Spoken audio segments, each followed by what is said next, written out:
And welcome back to yet another episode of the South Star Classroom. I am Dr. Charles Cole.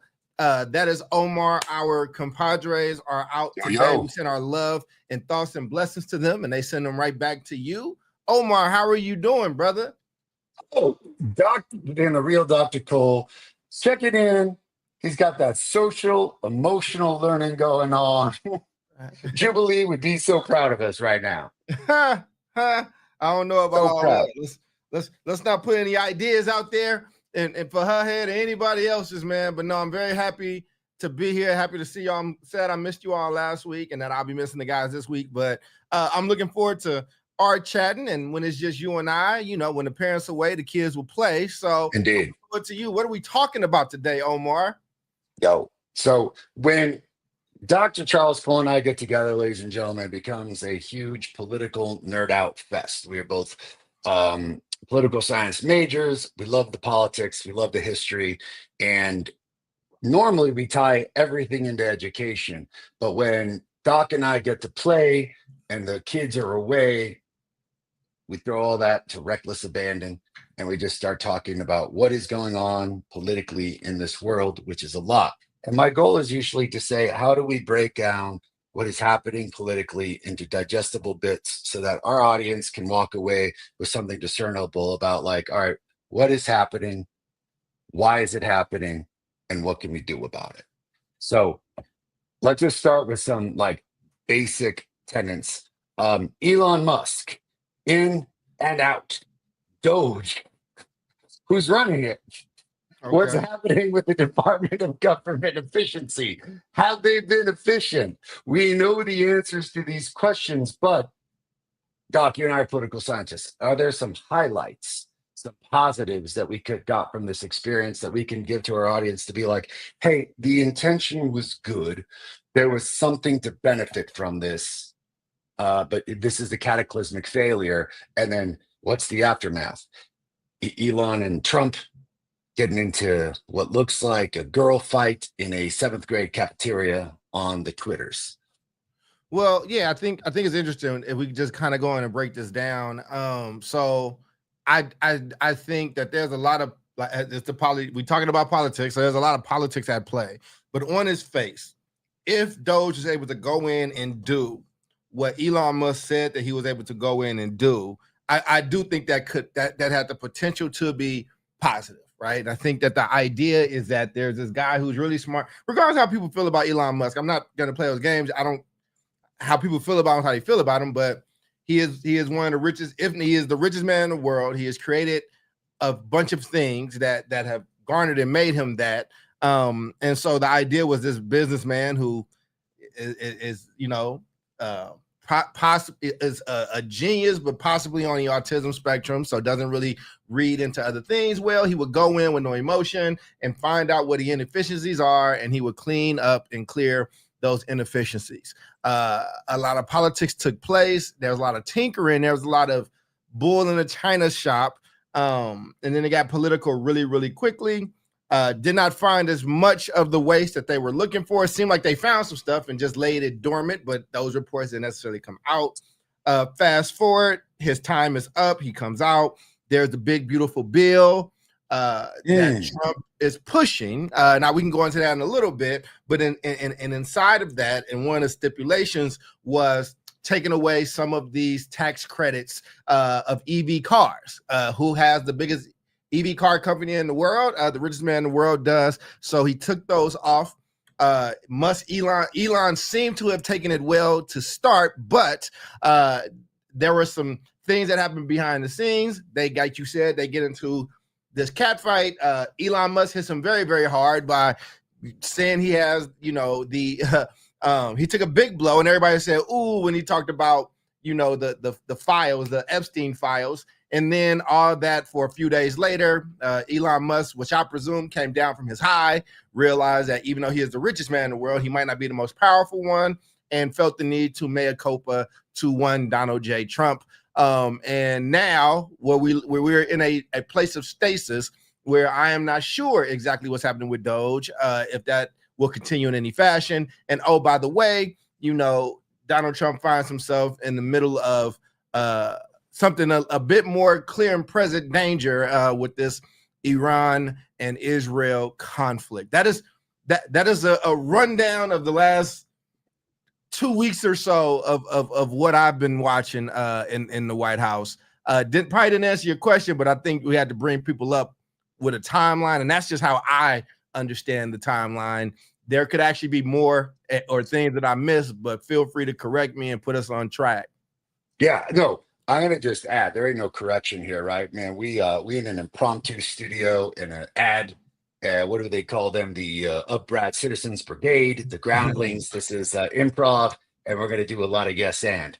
So the yes and to add to this is Doge goes in and thinks that they can run the government like a business. And I'm sure you all have heard this. The problem with that is that the overwhelming majority of money, which we've discussed in previous shows, are spent on three things, right?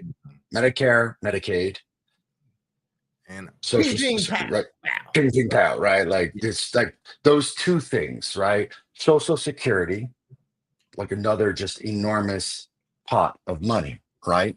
And then ultimately, like what becomes the third pot of money? Defense. Yeah. Right. So like you're looking at those are your three biggest pots of cash that things are spent on. Now, Social Security, Medicare, Medicaid, you saw that nothing happened there because you start stripping that away and there goes the entirety of your Republican base. I mean, the overwhelming majority of voters, by the way, political science. Who votes the most, Doc? Older people. Older people need what? Social Security and medicine. Exactly, man. So and because they live through actual wars, they tend to also be very big supporters of defense spending. Right, indeed. And then like that includes like veterans care and all those things, right? So like here's like one of my biggest gruffs. People are like, Trump is such a big supporter of the military because he had this military parade. And I'm like, he's cut all the VA spending. Biden increased VA spending. So you can put on a really good show that costs the American people. How much was that fucking parade? $15 million? How much was it? Or something? I forget the amounts. We could probably look it up. Yeah, I don't know. It was like I didn't follow in the millions of dollars, right? That does nothing for anybody except like, I would say, disparage the 250-year tradition of American military and thanks to the American military for their incredible service.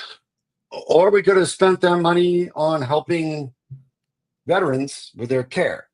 So what Elon found was like, I don't know shit about shit, which he doesn't. I don't think he's a genius. I think he's a charlatan. I think he's a fucking fraud. I don't think he's in any way, shape, or form an intelligent human being.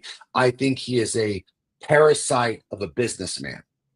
And this parasite of a businessman went into a very complex situation, which is the American government, Social Security, Medicare, Medicaid, thought he could fix it up and wound up costing us more money because his cuts are now all being reversed. So to catch everybody up, he started cutting USAID, he started cutting the education department, he started cutting medical research, he started cutting all these positions, and now he's having to hire them all back, or people are hiring them all back because they're like, yeah, he ain't do it. He's gone. He didn't do it. He's gone. Yeah, and he took off because he's a fucking coward.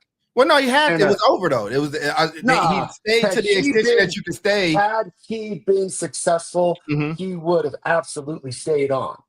The entirety of the administration is like, get the fuck out of here. And he could have been like, if I was successful, he could have stayed on, but he proved to be an utter failure, is a failure, did nothing. And therefore, this is my contention with people that are like, you can run the government like you can a business. No, you can't. You don't actually know what you're doing. And the Trump administration was like, you're going to cut Medicare and Medicaid and Social Security. There goes the entirety of our voting block. Bam. Have they done anything with defense? Well, I mean, I'll just say this because I don't want to get into a thing about Elon Musk. I don't think he's a political savant. I think that's out of his depth. But I don't think he's an electric savant or an electrician savant. I do.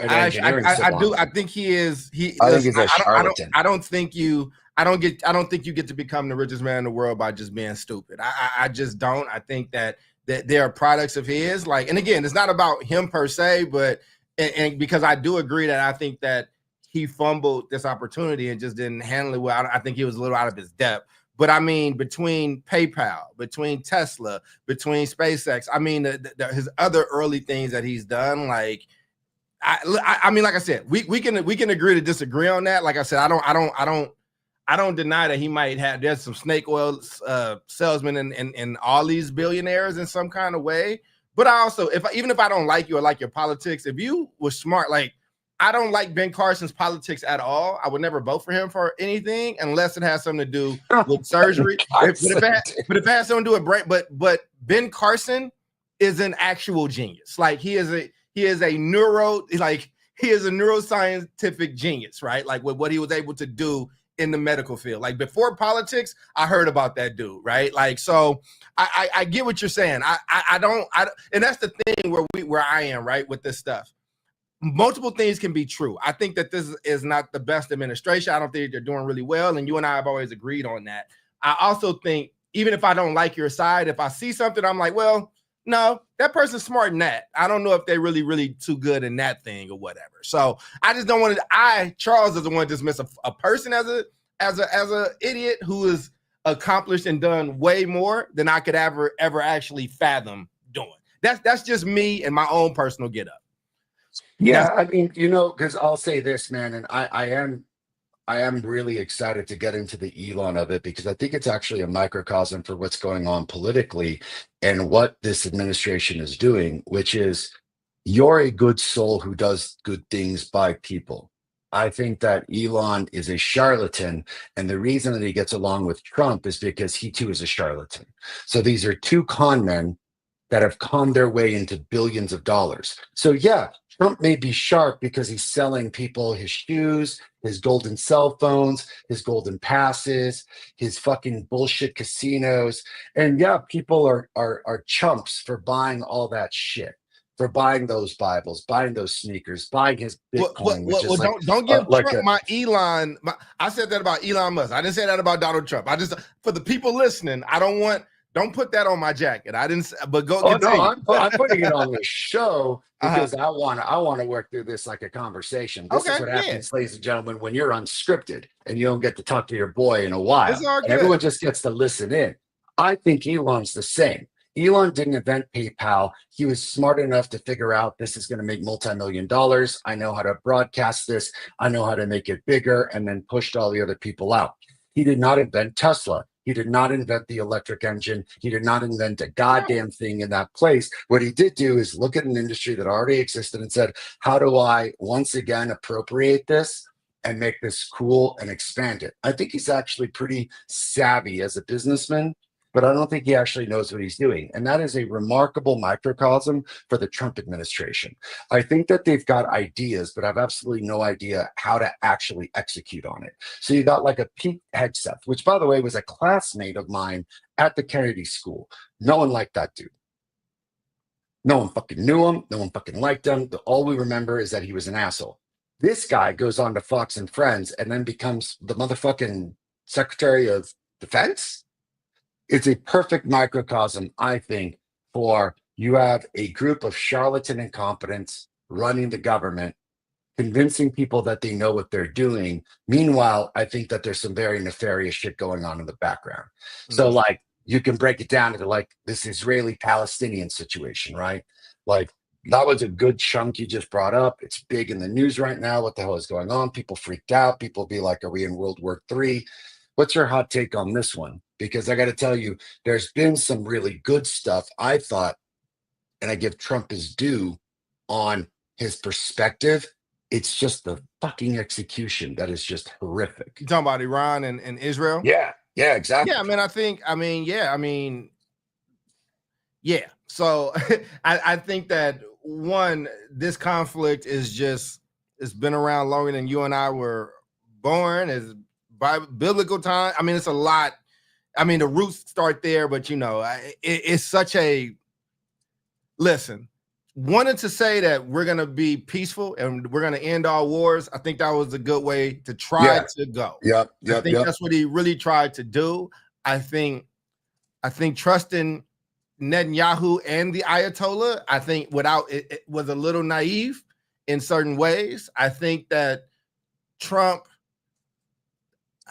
it's tough, man. It's tough because I see Democrats and Republicans kind of falling in line with each other on this stuff, and Trump is kind of still on the outside. Like, this ceasefire that he said that everybody agreed to, that obviously the Ayatollah did not, or at least if he did, he's going back on it. I think he felt like he had to show force. I think he felt like he had to hit back so they wouldn't lose respect for him. And now we're waiting to see what else happens. I don't know, the 12-day war does not seem to be a 12-day war, Omar, as it seems that it is continuing. And I don't know, man. I'm looking, I'm sitting back and I'm just kind of watching, and I'm seeing this guy who is, I don't know, man. I don't know who this general is that is kind of giving him advice. I don't know what his Secretary of State, I don't know what the plan is from the Secretary of State or what they're thinking. And I don't think that the bravado and the just saying things and hoping it into reality is going to be wise or strong enough to stop lives from being lost on every side of this thing. That is me being humble and not speaking out the side of my mouth on this one. Right. No, man. And honestly, I think we need to do a little bit of backup and give a little bit of pretext and understanding, because this is a really complex issue, much like the Palestinian-Israeli one was. And it's like, all right, what's going on? Who are the players? Why is this happening? So, man, Iran has had it out for the United States for a very, very, very fucking long time. Why? So way back in the day, we're talking about I guess the 1950s, 1960s, the United States had a very, very friendly Shah of Iran who was friendly with the Western government. And Tehran and Iran was actually highly Westernized, very Westernized. Actually, I would arguably say in the Middle East, friendly and liberal. Take that with a grain of salt. Liberal for the Middle East, kind of like saying Beirut is liberal or the UAE. And Omar, I have a rundown for a sixth grader if you want to read. Okay, I got you. Yes. 1948, Israel becomes a country. It was created after World War II as a homeland for Jewish people. Some Middle Eastern countries. And why? Why? Real quick, just why? I'm gonna jump in real quick. Go ahead and jump in. I'm in the rundown, so just go ahead. You can color it. Go ahead. No, just go ahead, man. Why did they need a country? And what was predicated? They needed a country because over and over, they've been persecuted or went somewhere and had to leave, or somebody took it, or they've had to move a lot.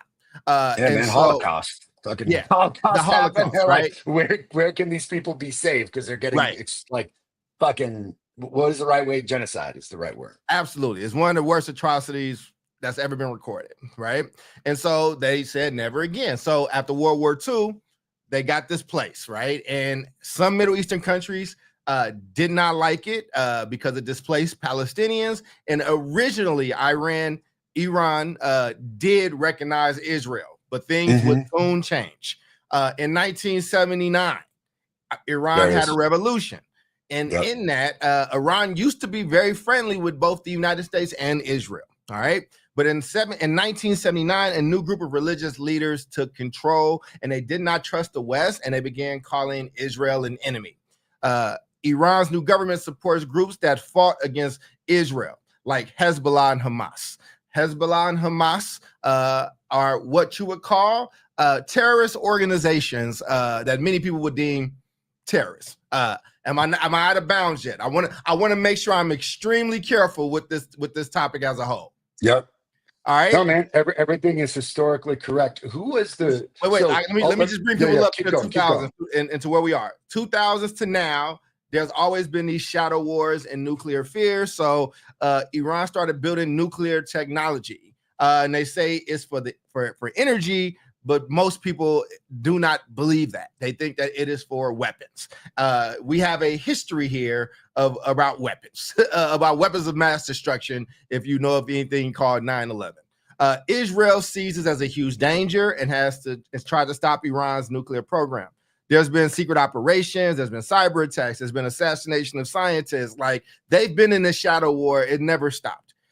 Iran helped anti-Israel groups in Syria, Lebanon, and Gaza. And then Israel attacks some of these groups to protect itself. But here's the thing, and Netanyahu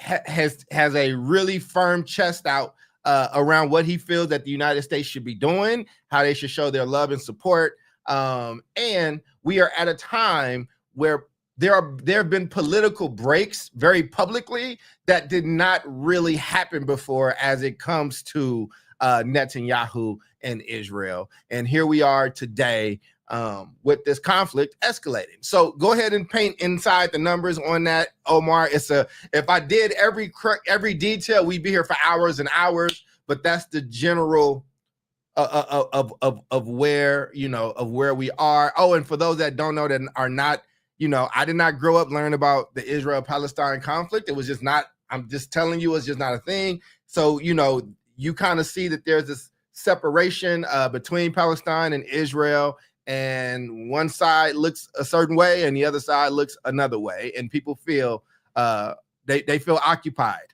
And so it's very hard to have this discussion, especially, I don't know anybody that at this point in their life does not know both Palestinians and Jewish people. So again, I'm trying to take this with as much respect and ignorance that I have, but I want to make sure that I'm covering the facts without offering too many thoughts and opinions of my own.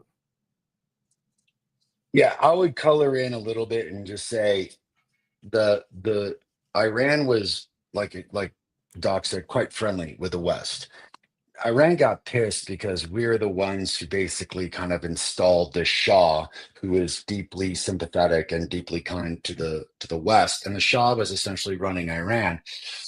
The regime change, and that is a word that's being used today. So I kind of want to give some context into what the heck this means and the severity of what that means, because Trump is floating around the word regime change, and I don't even think he understands the gravity of that phrase. The regime change was one in which the Shiite Muslims, led by Ayatollah Khomeini, broke in and were like, this is going to be a fundamentalist country. This is going to be a country led by Sharia law, which means the law of the land is the law of Islam. They are one and the same. There's no separation between church and state. The church is the state. That is Sharia law. That is the definition of Sharia law. That is where Ayatollah came in. It was a bloody revolution. And ultimately, since 1979, Iran has had a regime change where the Muslim religious orthodoxy is in charge of that country. Since then, they have been trying to kind of reassert their dominance as the Persian Empire. Difficult to do when you have Western powers all over the place trying to ensure that that does not happen. So Iran, since the 70s, has really been mitigated on its nuclear capabilities. We have successfully, through most democratic presidents, by the way, had successful negotiations with Iran to dismantle their nuclear armament.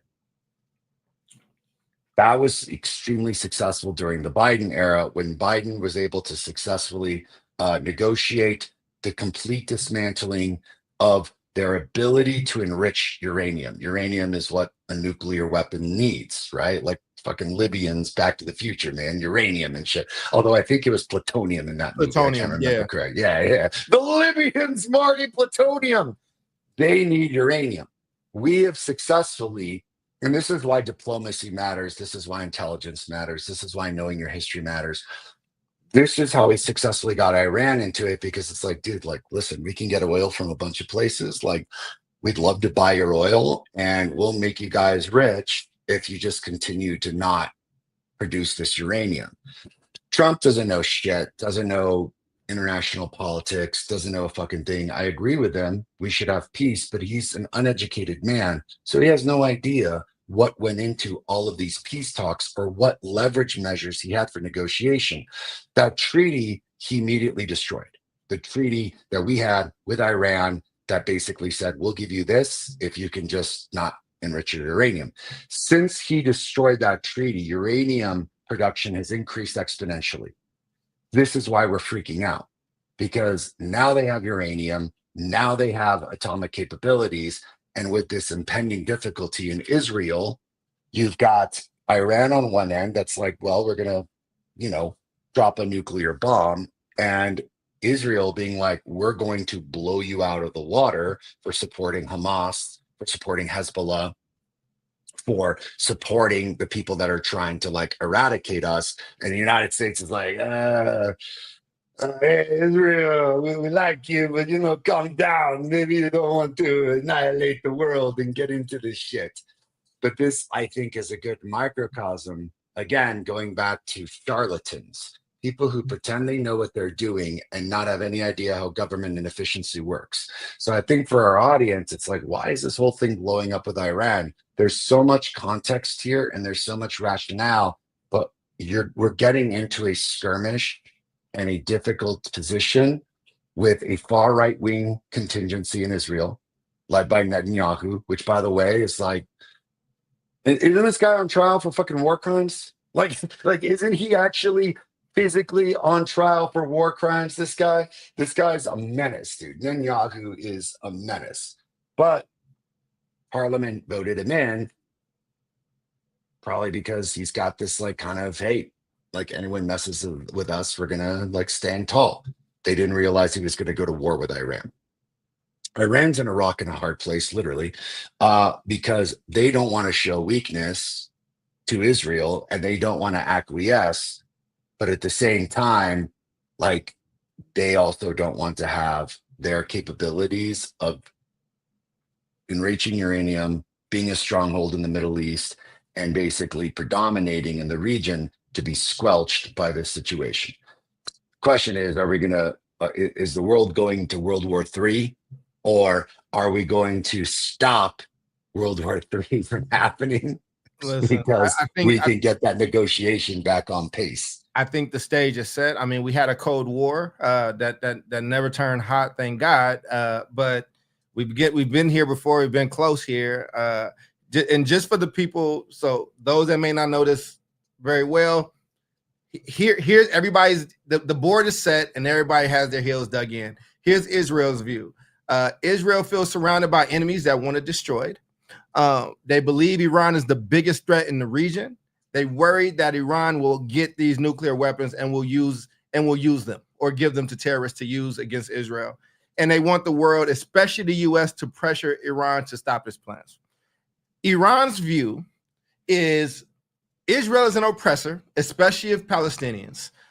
They believe Israel shouldn't exist as a state the way it does now. They felt like they gave a home and welcomed in and got the worst of it. And they feel bullied by the West, especially us in the United States, and sees Israel as America's partner in crime. And they support groups that fight Israel to help free Palestine. And then the United States. If the United States is now, where are they standing at? Is, well, we're a close ally of Israel, and we give it lots of money, lots of weapons, and political support. We also worry about Iran, that they could get these nuclear weapons, which would change the power balance, because we are still the ones that have dropped bombs before, and we know that the world remembers. We try to have some diplomacy there, or when diplomacy doesn't work, you do economic sanctions, which only makes people hate us more, because why do we get to do that, right? And not them. And we want to keep the Middle East stable, but we are very much struggling to balance everything.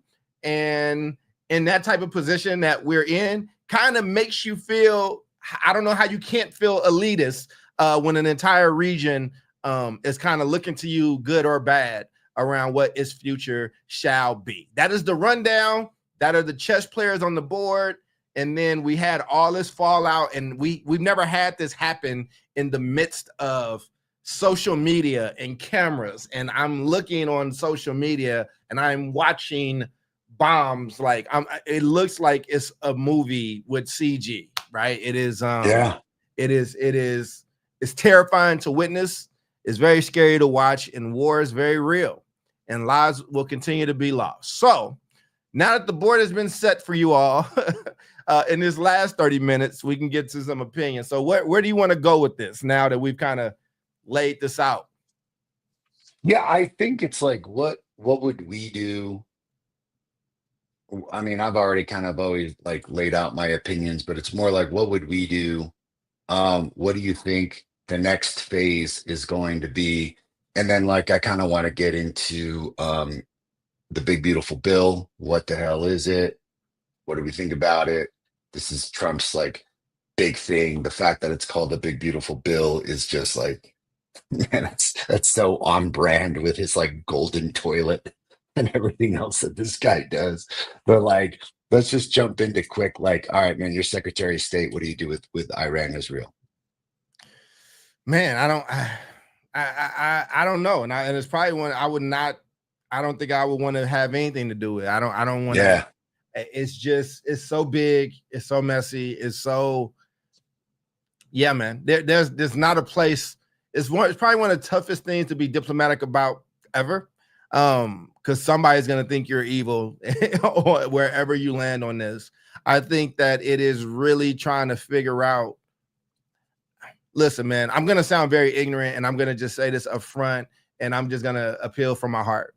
I think that the glimpses that I've seen of Palestine, the images that I've seen, when you cross that partition, when you cross that wall, and one side looks one way and the other side looks another way. I don't know that it has to be that way, Omar. And I think that there's a place where common decency can ride supreme. I'm also somebody that grew up very Christian, and what I mean by that is I've seen very, very religious people. And when people really believe, like when you believe that you are the children of God, or you believe that something is promised to you from scripture or from the Bible, like I'm Black, right? Like there's a lot of Black people singing "We Shall Overcome" and in fields, right, on chain gang stuff, singing, praising to their God. Like people believe these things, and so I don't know if I have an answer, but not easy, but just on a surface level, I mean, when we're not bombing each other, right? When bombs are not going back and forth, it's like we can't make both sides of this thing tenable for people to just live. Like, does it have to? Do people have to be treated that way?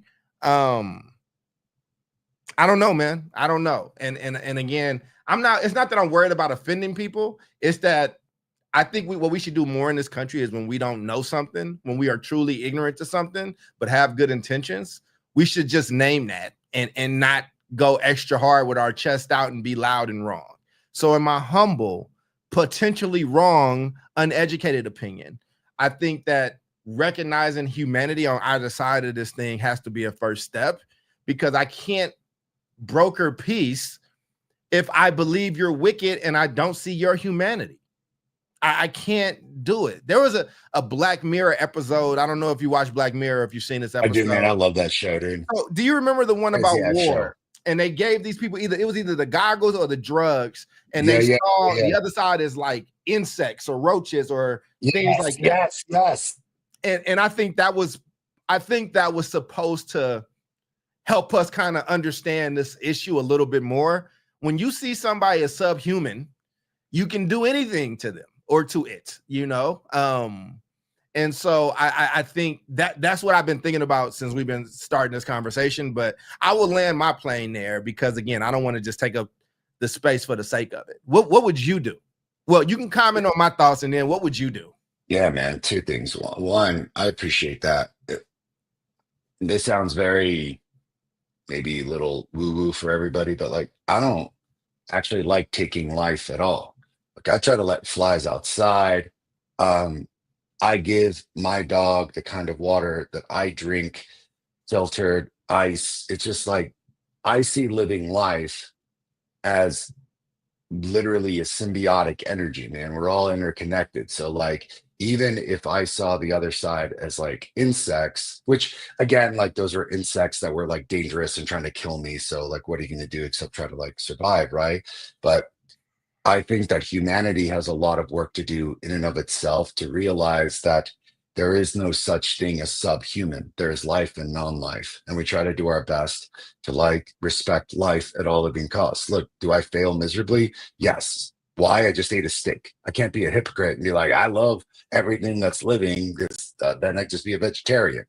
But I think the first thing is to realize that it's not just about subhuman life. It's to realize that we have more in common with one another than we have differently. And I think people love to paint that picture of us versus them, because as they are fighting or we are fighting amongst each other, they're off capitalizing, taking advantage of us, and doing pretty nefarious things. I think that's been a situation in the United States where they put us versus them, black versus brown, black versus black, poor versus poor, poor versus middle class. I don't see these rich people going off to war. I don't see them defending our country. I don't see them, shit. I don't even see the Elons, the Bill Gates, the Jeff Bezos. I don't see them doing any charitable shit. It's their wives, all of which have pretty much divorced them, except for Mark Zuckerberg at this point. And she hates him, and she started her own foundation and is doing all the charitable shit. So I think that the humanity component is huge. What I would do is Secretary of State. I think that Rubio woke up and was like, holy fuck, we got to do this, this, and this. First, shut Trump the fuck up. Doesn't know what he's talking about. Don't get him on the media. You say stupid things like regime change. And what that means is that we're going to help incite a coup. You can't say that shit and not have the other side automatically respond. He doesn't even understand what he's saying. He doesn't understand the power of his words, right? Rubio immediately jumped in, started talking to Netanyahu, and was like, look, what are your goals here? Can we achieve those goals by minimizing civilian casualties and not escalating the war? That has led to a ceasefire. That has led to Israel being like, we just want to take out their nuclear armaments. Can we re-engage the peace treaty to say we are going to remove these sanctions, and ultimately we made a mistake, we're sorry, can we renegotiate this treaty that was negotiated under the Biden administration and recapitulate it so that we can maintain stability in the region? What do you need? What do we need? How do we both win out of the situation? It's not that easy, but it's already been done. And that's what I'm saying. The solution was already there. I'm not some fucking foreign expert, not even remotely. I just looked at what worked, what did happen, and was like, this has been mitigated for a really long time. Here are things that I would do. I would work internally with Israelis to be like, why do you have this guy as your parliamentarian? Why do you continue to have him as your prime minister? You can vote out a prime minister any day. Prime minister does not have a term. They could last a day, they could last a month, they could last 17 years. I'd probably work diplomatically with Israeli parliament on the ground to be like, this guy's really escalating things. It's just the United States is so fearful of Israel and so dependent on that relationship that we don't want to rock that boat. But it's dude, when your kid's kind of getting out of place, you need to rock that boat. And I do say kid. Israel is our kid, dude. We take care of them. We have armed them. We look after them. We make sure the Israeli state is taken care of, both monetarily, militaristically. It is a huge win-win for us and for them. But when they're getting out of shape, man, I'd say we got to correct that shit immediately. But that's done through diplomacy, not through threats and imbecilic decisions that I think this government doesn't really understand. But those are just basic things. Be like, all right, man, it's been done. Here's what I would do. I would jump into Big Beautiful Bill. What is it? What are they trying to do? Well, I'll let you roll this one up. You got this. Go ahead. Break it down for the people. Oh my God, man. All right. So the Big Beautiful Bill is correct me if I'm wrong, is essentially what I believe to be a massive tax cut. Mm-hmm. What would I say it's let's get rid of a bunch of regulations. So that's kind of the first one, um, both on the EPA. Let's get rid of government regulation, which, by the way, like I actually think that there are some states that are deeply overregulated. I do believe in some level of regulation, but this also is calling for major cuts in Social Security, Medicare, Medicaid. This is what worries me because what they're proposing is, hey, we're not going to do anything with those things. But if you look deeply into the bill, you're going to find out that they're making major cuts because, dude, like, sadly, Medicare, Medicaid, and Social Security need an overhaul. It's an like all three of those programs, guys, we're spending more money than we're bringing in. They're unsustainable. So it's like either we're going to, It's untenable and people are living longer. And yeah, exactly. It can't. So yeah, like you said, extends the 2017 tax cuts, does things like, makes overtime and tips income, The tips. income tax free. That matters to people. That's a big one. That matters to people. I've heard people say that. Raises the SALT deduction cap, which is supposed to be aimed at giving workers and families more money in their pockets, but it also includes $150 billion in defense spending, $50 billion for the border wall and deportation infrastructure and new work that's required for new work requirements for Medicaid. They have to redo that because, again, it's untenable as it is now because people are living longer. It comes with a huge cost. The bill is projected to add over $2.5 trillion to the national debt, which Republicans, y'all are supposed to be the conservative ones, but I got you, which would potentially cause millions to lose their health coverage, and it cuts into clean energy funding. The people that support it talk about it as if it's the security, it's about growth, and it's about freedom. And critics are saying, no, this is just fiscally reckless. It punishes vulnerable communities. And it really is one of the most partisan things you could do. Some of the people that criticize it are fiscal fiscal conservatives. So Rand Paul, Ron Johnson, they warn that it does not cut enough and they prefer deeper cuts. If you're going to do it, they're like, if you're going to do this, then do it in a way that matters, kind of a la reckoning with Doge, right? Like, if you're going to do it, go do it. Like, but don't play around with it. Health and welfare advocates fear that it's just millions are going to lose coverage and there's going to be a pricey rollback of Medicaid. Environmentalists are just like, this does not care about anything about the environment at all. It's going to wreck it even more and put us in an even worse place. And economists and watchdogs are just saying that the deficit surge would raise borrowing costs and the United States could suffer a lower credit rating, which would not be good for us, especially as we're trying to do all these other things across the region and across the world. So that is it. And I think Trump is trying to have a huge thing to lay his hat on, kind of like Obamacare, like President Obama has his Affordable Care Act, which people hate Obamacare, but they like the Affordable Care Act. And those people don't know that it's one and the same. That's the idiocracy of politics, which is why this is called One Big Beautiful Bill. I love the beat. I love that. If you want to fuck up the side, if you want to fuck up the skies, Bush, then you make the Clean Skies Act, right? Like, I mean, it's just the misnomer naming. Exactly. The misnomer naming of these things are they're fascinating to me. And it's because, but they do this, and this is why I think we should do these topics more in the South Star Classroom.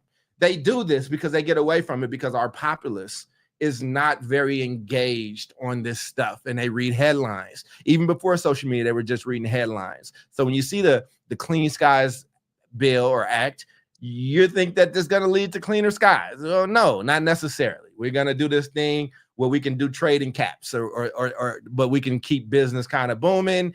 And, the sky above that corporation be damned. So, I mean, even in all of this, there's a lot happening. There's a lot we're throwing at you. But here's the thing. You are in the United States. There's a lot of freedoms that you have. And if you cannot be burdened to hear about these global things, that we are more intertwined globally than we've ever been before, then one might argue that we might not deserve all these different freedoms and things that we have, or to be the big brother to many people that did not ask us to be the big brother. So I do think that even when these conversations are not comfortable, or you do not know a lot about them, I think that you need to engage with them, and I think you need to go learn, and I think you have to ask questions, because with power and with privilege that we have in this country comes the responsibility. I mean, shit. Superman, or not Superman, Spider-Man quotes. Spider-Man quotes. I like the Spider-Man quotes and shit. Change it up a little bit. I've been thinking about Superman a whole lot lately, man. Just But I'm ready for the movie. I like James Gunn. I want to. He's going very nerdy with it, and I want to see how well he does. I want to see it too, man. If you get a chance, see on HBO Max, Red Sun. It's a badass comic book. It's a great comic book. It was cool to see it in animation. For our audience, man, here's a really good tie-in. I don't know if seeing Lex Luthor and you know with Lois Lane, that was wild for me. But it was a very looking at war and looking at conflict and that Superman. This was not the U.S. Superman. Red Superman will kill you. He will. Yeah. Yeah, but he tried to do what was right. But I'm just saying. But he will kill you. He justified murder. So the consequentialism of the ends justify the means, because I'm going to make the world a peaceful place. This is like the kind of shit we're talking about with like the Clean Air Act and all these things. It's like these people will dupe you into thinking that what they're doing is bettering society.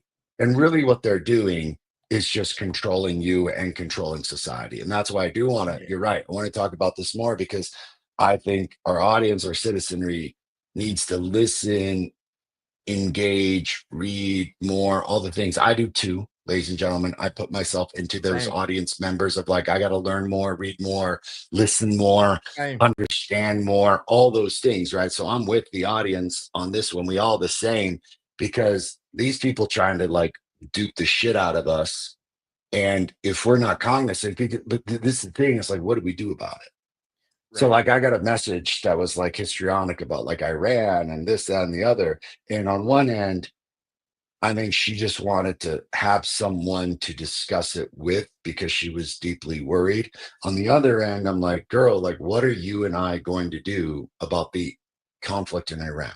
Like, I wish we could do something other than like calling a senator. Absolutely nothing. I do have a couple of ideas and fun gaffes that I think we should do. So like one of the things that we talked about last week, right, was, hey man, how did we know that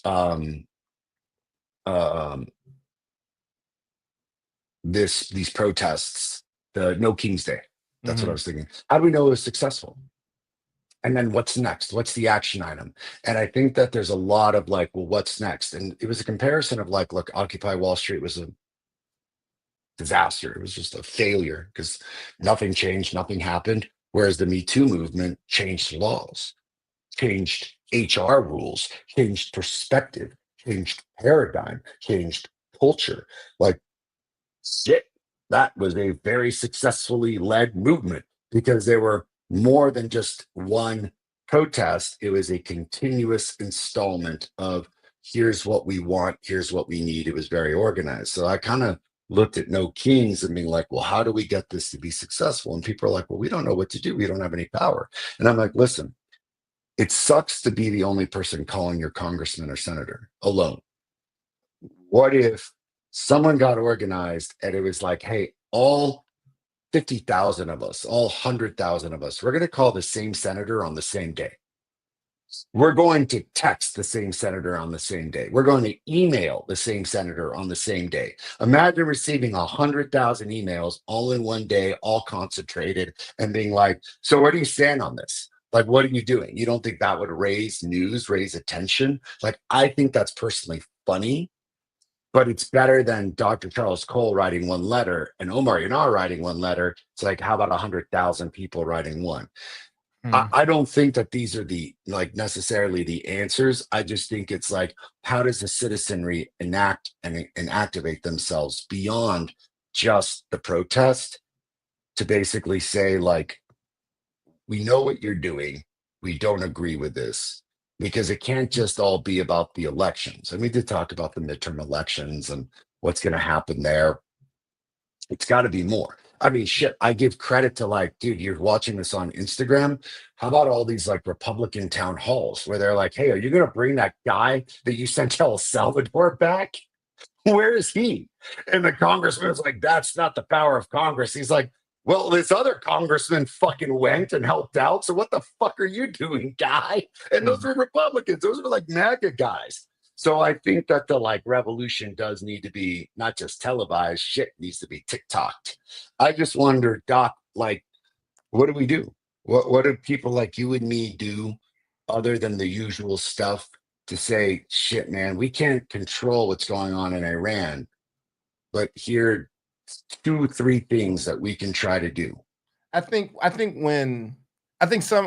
lot of this stuff is for vanity purposes. I think most of it starts in a good place, but then becomes a vanity thing, right? Because you grow up and you see the civil rights movement, you learn about it, you learn about King, right? And and people just kind of take the glory of that, but not the sacrifices, not the discipline, so for instance, I don't know if King would be able to be as successful today if everything was the same, except we had today's technology, because they would have canceled him for meeting with the president. They would have canceled him for those two getting in the room and negotiating and hacking some things out, even though that they both did not like each other. I think there's even when you mentioned the Me Too movement, I think the principle of it started in a good place, but I think because there was no leader or anybody to negotiate with or to like get these things pared down with, that pendulum overswung in a lot of ways. And I think it cleaned up some stuff, but also there's a lot of folks that got kind of caught up in it that it was almost, I don't want to compare it to like the red wave, red scare or whatever, but it was similar where it was like, oh, I can just accuse this and then everything is gone for that person. Okay. Yeah, exactly. Yeah. That, right. And so I don't, and I think that made people more leery. I don't think people embraced that movement as much as they probably did maybe 5 years ago. I think that now they're kind of like, it was a little reckless of us, right? And then the pendulum, right? And now, and things have kind of regressed back to that place in a lot of different ways. I think, when I hear things like, I remember hearing like "Believe All Women," I'm like, that's tough for me as a young Black man. My grandmother is buried in the same cemetery as Emmett Till is. If we go on that accord of "Believe All Women," that got that little boy roped up, drugged down, murdered, and in one of the most brutal ways in U.S. You may want to share some context as to what that means, by the way. Yeah. So Emmett Till is my family is actually close with the Till family, but Emmett Till was a young boy from Chicago who went to go visit his family in the South. And there was a girl on the street that accused him of whistling at her. The Klan and other people came to where he was staying, drug him out of his home, and brutally beat and murdered him and threw him in a river. And his mother, Mamie Till, they fished her boy out and she had a service for him. And in a very brave and savvy move, she said, I want this casket open. I want the world to see what they did to my baby. And it made the front page of newspapers across the country. And recently, a few years ago, that woman that accused him of whistling at her, it is rumored to have said that she retracted that statement on her deathbed. I don't know. That story kind of has got a tall tale at this point, so I need to double check it. But my point is, when I'm backing a movement and I see something that was used in an atrocious way for a long time, like again, if you ever watch Rosewood, if you ever watch, it was a tactic, especially during times of slavery, where a white slave owner would like her slave, and then she would get caught or something would go wrong, and she would say he raped her. So when you see tactics like that used in modern day times, and again, I don't think it was used every single time, but I think it was used as a weapon. It was weaponized in a lot of different ways. It will turn some people off to that, right? And you see in like but I don't want to go too deep down that rabbit hole. The point that I'm largely making is, let's not underrate the importance of movement leaders like a Gandhi, like a King, like an X. Like there needs to, it's hard to have somebody at the top because you can attack that person, you could kill that person. It's very difficult. But at the same time, when you do everything by cell revolution and there's no, I mean, I think Al Qaeda started that way. We trained Al Qaeda. We gave them guns. We gave them training to get, because we wanted to turn over that government. But there was no, it was cell leadership. Who do you negotiate with? You know, and then when they decide, well, it's death to America time, baby. Y'all are the king, supreme capitalists, and y'all are terrible people. You get 9/11s, and you have to. And how do you reckon with that as a country that birthed a lot of that hate? Now, I'm American, man. 9/11 was terrible. I'm never, you get what I'm saying? But like when it's like, wait, you mean to tell me that the cat that you trained with your training, with everything that all that they got from the United States and they came and used that against us, this stuff isn't things to play with. These are not vanity plays. This is not for people to get clicks or likes online. Movements are expensive. And I'm not talking about money. I'm talking about life. I'm talking about liberty. I'm talking about like people that lead those type of movements. I wrote my piece, and the last thing I published in Substack was called Beyond. It was after the Vanguard, and it was about Huey P. Newton. And what I told people, I just listed out all the things, all the ways in which he had to pay, the cost of that, and the weight that it took, and how it got him strung out on drugs. And you know, this man who was one of the most powerful people that I've ever researched, right? Like that I love very dearly, you know, dies on the streets of West Oakland, a place that he fought to like save, right? Like the story's not glamorous. Even if we tell it in a glamorous way, there's a lot of sacrifice that gets made. And so I think we have to be a more informed user base, and maybe we don't have to sacrifice as many people to get us to see things a little bit clearer. That's all. Yeah. Shit, man, that was deep. I wasn't trying to be. I wasn't trying to be, but I will put the article. I do love when you get deep and you're able to explain the context. And I mean, shit, man. We used to call this show the on the common what was it, the grounds of common perception? Oh, common grounds common grounds of. Oh man, I have to remember our old name. Yeah, man, it was dope. But it was like, here's the brown perspective, here's the black perspective, and shit hits different in our cultures because we have those contexts. And I love that you just shared that, man. And I actually think that's a badass way to kind of finalize the show. Ladies and gentlemen, it's already time. I love talking to my boy Doc. I actually enjoy it when we have some like relative disagreement, because we always agree on everything for the most part. And it's like, it's cool to hear. I actually don't disagree with you. All I'm saying is I agree with everything you said. It's just not to be played with. One should. It's just, it's not to be played. It's not. I understand the like love of college kids and the energy and things like that, but sometimes the consequences are not. Medgar Evers was gunned down in front of his family, man, for like wanting to have like civil rights. Like it is. These are very tough things, and that's I agree with you with 100%. Is just know what you stepping into and know that you might not be the only one affected. Oh yeah. On that note, ladies and gentlemen, this is Dr. Charles Cole, our co-host. I'm Omar Yanard. We will actually, Doc, we're going to be off next week for 4th of July, right? Yep. And I have to travel again anyway. So yeah. So we will be off next week. Hopefully we'll be back the week after that. We will announce to everybody kind of what we're doing, but y'all have a wonderful 4th of July weekend, hopefully a vacation or some rest in the next 2 weeks. On behalf of Jubilee Ransom, Dr. Charles Cole, David Castillo, and myself, we love you. Peace to us all, and we will see you all soon. Damn it, it's not been said since the 90s, but peace in the Middle East, please. Peace in the Middle East. Peace. Oh yeah.